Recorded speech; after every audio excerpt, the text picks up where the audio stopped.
ಈ ದೇಶವನ್ನ ಸ್ವತಂತ್ರ ತಂದ ನಂತರ ಈ ದೇಶದ ಸ್ಟ್ರಕ್ಚರ್ ಅನ್ನ ಇವತ್ತೇನಿದೆಯಲ್ಲ ಬೇಸಿಕ್ ಸ್ಟ್ರಕ್ಚರ್ ಈ ದೇಶದಲ್ಲಿ ಅದನ್ನ ಹುಟ್ಟು ಹಾಕಿದವರು ಕಾಂಗ್ರೆಸ್ ವಿನ ಅದಕ್ಕೆ ಒಂದು ಎಳ್ಳಷ್ಟು ಸೇರ್ಸಕ್ಕೆ ಇವ್ರ ಹತ್ರ ಆಗ್ಲಿಲ್ಲ. ಇವರು ಸೇರಿಸಿದ್ದಿದ್ರೆ ಒಂದಿಷ್ಟು ಡಾಟಾ ಫ್ರೀ, ಒಂದಿಷ್ಟು ಸೋಷಿಯಲ್ ಮೀಡಿಯಾ ಸುಳ್ಳು ಹೇಳೋದಕ್ಕೆ ಫ್ರೀ,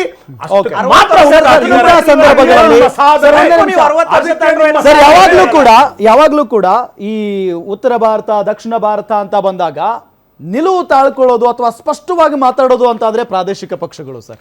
ಈಗ ಫಾರ್ ಎಕ್ಸಾಂಪಲ್ ಈ ಒಂದು ವಿಚಾರಕ್ಕೆ ತೆಗೆದುಕೊಳ್ಳೋಣ, ಆಲ್ಮೋಸ್ಟ್ ಆಂಧ್ರ ತಮಿಳುನಾಡು ಪ್ರಾದೇಶಿಕ ಪಕ್ಷಗಳು ಇದನ್ನ ವಿರೋಧ ವ್ಯಕ್ತಪಡಿಸ್ತಾ ಇದ್ದಾವೆ.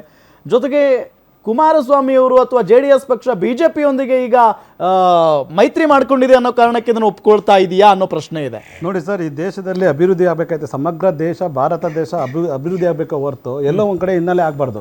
ಇವತ್ತು ನಾವು ಸಮಗ್ರ ಅಭಿವೃದ್ಧಿ ಆಗ್ಬೇಕನ್ನೋ ಒಂದೇ ಕಾರಣಕ್ಕೆ ನಾವು ಎಂಡೆ ಮಾಡ್ಕೊಂಡಿದ್ವಿ. ಇವತ್ತು ಕರ್ನಾಟಕ ಬಲಿ ಕೊಡ್ತೀವಿ ಅಂತ ಇದ್ದಲ್ಲ, ಇವತ್ತು ಕರ್ನಾಟಕದಲ್ಲಿ ಕಾಂಗ್ರೆಸ್ ಎಷ್ಟು MP ಇದ್ದಾರೆ, ಬಿಜೆಪಿ MP ಎಷ್ಟಿದ್ದಾರೆ, JDS MP ಎಷ್ಟಿದ್ದಾರೆ, ಇಲ್ಲಿ ನಂಬರ್ ಒಂದ್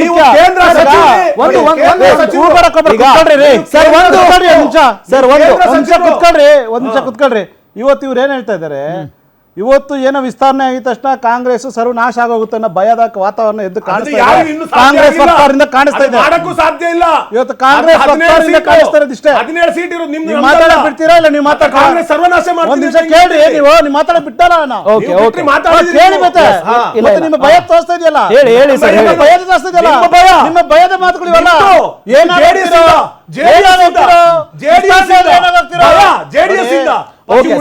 ಹೇಳಿ.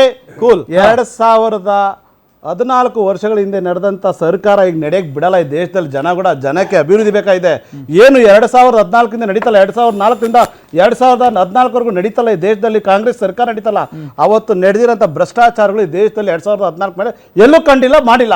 ಸೊ ಇವತ್ತು ದೇಶದ ಜನ ಸಮಗ್ರ ಅಭಿವೃದ್ಧಿನೇ ಇವತ್ತು ನಂಬಿದ್ದಾರೆ. ಇವತ್ತು ಸಮಗ್ರ ಅಭಿವೃದ್ಧಿಗೆ ಎದ್ದು ಕಾಣಿಸಿದೆ, ಕನ್ನಡಿತರ ಸಾಕ್ಷಿಗಳಿದ್ದಾವೆ. ಇವತ್ತು ಎಲ್ಲ ಒಂದು ವಿಚಾರದಲ್ಲೂ ದೇಶದಲ್ಲಿ ಅಭಿವೃದ್ಧಿಗಾಗಿ ಮುನ್ನಡೆ ಹೋಗ್ತಾ ಇದೆ.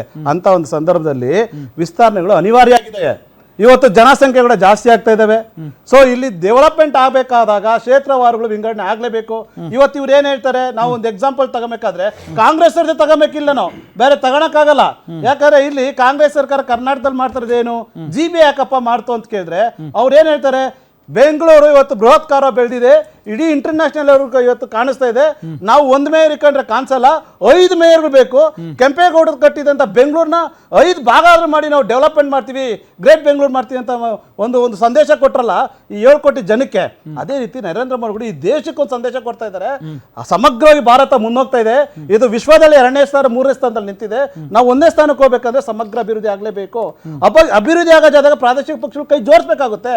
ಯಾರ್ದೋ ಒಬ್ಬರು ಒಂದು ಪಕ್ಷದ ವಿಚಾರವಾಗಿ ಇಲ್ಲ, ಇದು ಇಡೀ ದೇಶದ ವಿಚಾರವಾಗಿ. ಇವತ್ತೇನು ದಕ್ಷಿಣ ಭಾರತದಲ್ಲಿ ಏನು ಮಾಡೇ ಇಲ್ಲ, ಅಲ್ಲಿ ಏನು ವಿಸ್ತರಣೆಗಳು ಮಾಡೇ ಇಲ್ಲ, ಉತ್ತರ ಭಾರತದಲ್ಲೇ ಮಾಡ್ತಾ ಇದೀವಿ ಅಂದಾಗ ನಾವು ಅದನ್ನ ಕೇಳ್ಬೋದು.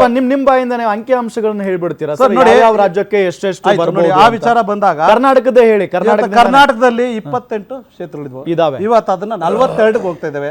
ಸೊ ಇದು ಕರ್ನಾಟಕಕ್ಕೆ ಲಾಭ ಅಲ್ವಾ? 42 ಜನ MP ಈಗ 42ರಲ್ಲಿ 140 ಅನ್ನೋ ಒಂದು ಪ್ರಶ್ನೆನೂ ಬರುತ್ತೆ. ಉತ್ತರ ಪ್ರದೇಶ 140 ಹೋಗುತ್ತೆ. ನೀವು 42 ಜನ ಇಟ್ಕೊಂಡು 140 ಜನರು ಕರ್ನಾಟಕದಲ್ಲಿ ನಡೀತಾ ಇದೆ ನಿಮ್ಮ ಪ್ರಶ್ನೆ. ಎಲ್ಲರೂ ಕೂಡ ಈಗ ನಾವೇನ್ ಹೇಳ್ತಾ ಇದೀವಿ, ರಾಜಕೀಯವಾಗಿ ಒಂದು ಅಭಿವೃದ್ಧಿ ವಿಚಾರಕ್ಕೆ ಅಂತ ಬಂದಾಗ ಕರ್ನಾಟಕಕ್ಕೆ ಕಡಿಮೆ ಪ್ರಾತಿನಿಧ್ಯ ಸಿಗಲ್ವಾ? ದಕ್ಷಿಣ ಭಾರತಕ್ಕೆ ಕಡಿಮೆ ಪ್ರಾತಿನಿಧ್ಯ ಸಿಗಲ್ವಾ? ವಿಚಾರದಲ್ಲಿ ಹೆಂಗಿದೆ ಅಂದ್ರೆ ಕರ್ನಾಟಕ ಒಂದೇ, ಇದು ಒಕ್ಕೂಟ ವ್ಯವಸ್ಥೆಯಲ್ಲಿರುವಂತ ದೇಶ. ಸೊ ಕರ್ನಾಟಕದಲ್ಲಿ 28 42 ಕರ್ನಾಟಕ ಇದ್ದಾಗ, ಅದೇ ರೀತಿ ತಮಿಳುನಾಡಲ್ಲಿ 39 ಇದೆ, ಇದು 59ಕ್ಕೆ ವಿಸ್ತರಣೆ ಆಗ್ತಾ ಇದೆ. ಅದೇ ರೀತಿ ತೆಲಂಗಾಣದಲ್ಲಿ 17 ಇದೆ, ಅದು 26ಕ್ಕೆ ವಿಸ್ತರಣೆ ಆಗ್ತಾ ಇದೆ. ಅದೇ ರೀತಿ ಕೇರಳದಲ್ಲಿ 20 ಇದೆ, ಅದು 30ಕ್ಕೆ ವಿಸ್ತರಣೆ ಆಗ್ತಾ ಇದೆ. ಅದೇ ರೀತಿ ಆಂಧ್ರದಲ್ಲಿ 25 ಇದೆ, ಅದು 37ಕ್ಕೆ ವಿಸ್ತರಣೆ ಆಗ್ತಿದೆ. ಇದು ದಕ್ಷಿಣ ಭಾರತ. ಅಂದ್ರೆ ಉತ್ತರ ಭಾರತದ ಪಂಜಾಬ್ ಅಲ್ಲಿ 13 ಇದೆ, 20 ವಿಸ್ತರಣೆ ಆಗ್ತಾ ಇದೆ.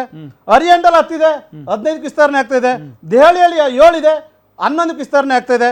ಉತ್ತರಾಖಂಡದಲ್ಲಿ 5 ಇದೆ, 8ಕ್ಕೆ ವಿಸ್ತರಣೆ ಆಗ್ತಾ ಇದೆ. ಹಿಮಾಚಲ ಪ್ರದೇಶದಲ್ಲಿ 4 ಇದೆ, 6ಕ್ಕೆ ವಿಸ್ತರಣೆ ಆಗ್ತಾ ಇದೆ.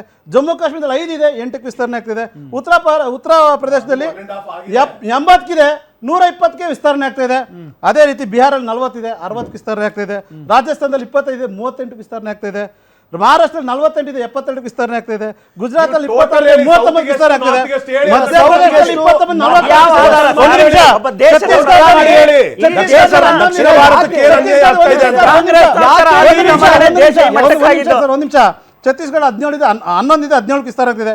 ಪಶ್ಚಿಮ ಬಂಗಾಳ 42 ಇದೆ, 63 ಆಗ್ತಾ ಇದೆ. ಒಡಿಶಾದಲ್ಲಿ 21 32 ಆಗ್ತಾ ಇದೆ. ಜಾರ್ಖಂಡ್ 14 ಇದೆ, 21 ಆಗ್ತಾ ಇದೆ. ಅಸ್ಸಾಮಲ್ಲಿ 14 ಇದೆ, 21 ಆಗ್ತಿದೆ. ಇಡೀ ಒಕ್ಕೂಟ ವ್ಯವಸ್ಥೆಯಲ್ಲಿ ಪ್ರತಿಯೊಂದು ರಾಜ್ಯನೂ ಕೂಡ ಒಂದು ಗಣನೀಯವಾಗಿ ತಗೊಂಡು ಆಯಾಯ ಅನುಕೂಲಕವಾಗಿ ಅಭಿವೃದ್ಧಿ ಒಂದು ಸಂಕೇತವಾಗಿ ಇದನ್ನ ಮಾಡಿದ ತಪ್ಪು ಅಂತ ಕಾಂಗ್ರೆಸ್ ಅವರು ಯಾವ ನೈತಿಕತೆ ಇಟ್ಕೊಂಡು ಹೇಳ್ತಾ ಇದ್ದಾರೆ ಹೇಳಿ. ಇವತ್ತು 1973ರಲ್ಲಿ ಇವರು ಇದೇ ತರ ವಿಸ್ತರಣೆ ಮಾಡಿದ್ರು, 22 ಕ್ಷೇತ್ರ ಎಕ್ಸ್ಟ್ರಾ ಮಾಡಿದ್ರು ಇವರು. ಅವತ್ತು ಯಾರ ಮನವಿ ಕೇಳಿದ್ರು ಈ ದೇಶದಲ್ಲಿ? ಯಾರು ಕೇಳಿದ್ರು ಇವ್ರನ್ನ? ಅಂದ್ರೆ ಇವ್ರ ಸರ್ಕಾರ ಬಂದಾಗ ಮಾಡಿತ್ತಲ್ಲ ಸರಿ ಅಂತ ನಾವು ಒಪ್ಕೊಬೇಕು, ಇವ್ರ ದೌರ್ಜನ್ಯ ಒಪ್ಕೊಬೇಕು, ಇವ್ರ ದಬ್ಬಾಳಿಕೆ ಒಪ್ಕೊಬೇಕು. ನಾವು ಮಾಡಿದ್ರೆ ಅಭಿವೃದ್ಧಿ ವಿರೋಧ, ಇವ್ರು ಮಾಡಿದ್ರೆ ಅಭಿವೃದ್ಧಿ. ಇವತ್ತು ಕೂಡ ಸರ್ಕಾರ ಇವತ್ತು ಗ್ಯಾರಂಟಿಗಳನ್ನ ತಂದು ಮೂರ್ಖರು ಮಾಡಿದಂತ ರಾಜ್ಯ ಜನನ 5 ಗ್ಯಾರಂಟಿಗಳ ಸಮರ್ಥನ ಕೈ ಬಿಡಿ ಅಂತ ಕೇಳ್ಕೊಂತ ಇದ್ದಾರೆ. ಯುವ ನಿಧಿನ ನಿಷೇಧ ಮಾಡ್ಬಿಟ್ಟಿದ್ದಾರೆ ಇವತ್ತು. ಗ್ಯಾರಂಟಿ ಯೋಜನೆಗಳ ಬಗ್ಗೆ ಮುಂಚೆ ಮಾತಾಡೋದಕ್ಕೆ ನಿಮ್ಗೊಂದು ನೈತಿಕತೆ ಇತ್ತು, ಈಗಿಲ್ಲ ಸರ್. ಅಲ್ಲ ಇವತ್ತು ಈಗಿಲ್ಲ. ಒಂದು ನಿಮಿಷ, ನೀವೆಲ್ಲೆಲ್ಲಿ ಚುನಾವಣೆ ಮಾಡ್ತಿದ್ದೀರೋ ಅಲ್ಲಿ ಗ್ಯಾರಂಟಿ ನಮಗಿಂತ ಯೋಜನೆ- ಜಾಸ್ತಿ ಗ್ಯಾರಂಟಿ ಗ್ಯಾರಂಟಿ ಯೋಜನೆ ಕೂಡ ಪರಿಸ್ಥಿತಿ ನಿರ್ಮಾಣ ಮಾಡ್ತಾರೆ ಅವರು. ಗ್ಯಾರಂಟಿ ಆ ವಿರೋಧ ಮಾಡ್ತಾರೆ. ವಿರೋಧ ಮಾಡ್ತಾ ಇದ್ರೆ ನಿಮ್ಮ ನಿಲುವಿಗೆ ಆಯ್ತು, ನೀವು ಒಂದು ನಿಮಿಷ, ಬದ್ಧರಾಗಿರ್ಬೇಕಾಗಿತ್ತು. ಅದಂತೆ ಹೇಳ್ಬಿಟ್ಟು ನಿಮ್ಮ ಕಾಂಗ್ರೆಸ್ ಪ್ರಶ್ನೆ ಇಷ್ಟೇ ಸರ್. ಇದಕ್ಕೊಂದು ನಿಮಿಷ ಉತ್ತರ. ಇದೇ ಗ್ಯಾರಂಟಿಗಳು ಹಿಮಾಚಲ ಪ್ರದೇಶದಲ್ಲಿ ತಂದಿದ್ರು, ಅಲ್ಲಿ ಕಾಂಗ್ರೆಸ್ ಗವರ್ಮೆಂಟ್ ಇತ್ತು, ಅಲ್ಲಿನ ಮುಖ್ಯಮಂತ್ರಿ ಏನ್ ಬಂದು ಹೇಳಿದ್ರು. ಅದೇ ರೀತಿ ತೆಲಂಗಾಣದಲ್ಲಿ ಇದೇ ಗ್ಯಾರಂಟಿ ತಂದ್ರು, ಅಲ್ಲಿನ ಮುಖ್ಯಮಂತ್ರಿಗಳು ಏನು ಅದನ್ನ ಯಾಕೆ copy ಮಾಡ್ತಾ ಇದ್ದೀರಿ? ಅದನ್ನ ಯಾಕೆ copy ಮಾಡ್ತಾ ಇದ್ದೀರಿ? ಆ ಮುಖ್ಯಮಂತ್ರಿ ಹಿಮಾಚಲ ಪ್ರದೇಶದ ಮುಖ್ಯಮಂತ್ರಿ ಈ ಗ್ಯಾರಂಟಿ ಇವತ್ತು ರಾಜ್ಯದ ಮುಖ್ಯಮಂತ್ರಿ ಉಪಮುಖ್ಯಮಂತ್ರಿ ಇವತ್ತು ಸಮರ್ಥ ಗ್ಯಾರಂಟಿ ಕೈ ಬಿಡಿ.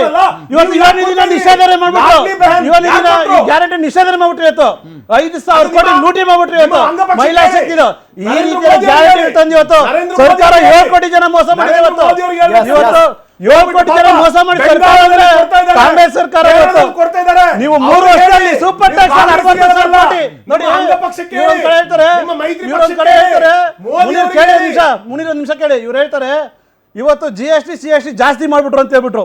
ಒಂದೇ ಸತಿ ಜಾಸ್ತಿ ಆದಾಗ ಜನವರಿ ಆಯ್ತು ಅಂತ ಹೇಳಿ ಇವರೇ ಕೂಗಾಡಿದ್ರು. ಅದೇ GST CST ಕಡಿಮೆ ಮಾಡಿದ್ರು. ಒಂದು ಕಡಿಮೆ ಮಾಡ್ಬಿಟ್ರು ಅಂತ ಕೂಗಾಡಿದ್ರು. ಕಡಿಮೆ ಮಾಡಿದ ಸಂದರ್ಭನ ಎನ್ಕೇಜ್ ಮಾಡ್ಕೊಂಡು ತುಪ್ಪದ ಬೆಲೆ 90 ರೂಪಾಯಿ ಜಾಸ್ತಿ ಮಾಡ್ತಿರ್ರಿ. ನೀವು ರಾಜ್ಯದ ಜನ ಯಾವ ರೀತಿ ಕೊಲ್ಲೆ ಹೊಡಿತಾ ಇದ್ರಿ? ಸೂಪರ್ ಟ್ಯಾಕ್ಸ್ ಹಾಕಿ 60,000 ಕೋಟಿ ಲೂಟಿ ಮಾಡಿದ್ರಿ ನೀವು. ಇವತ್ತು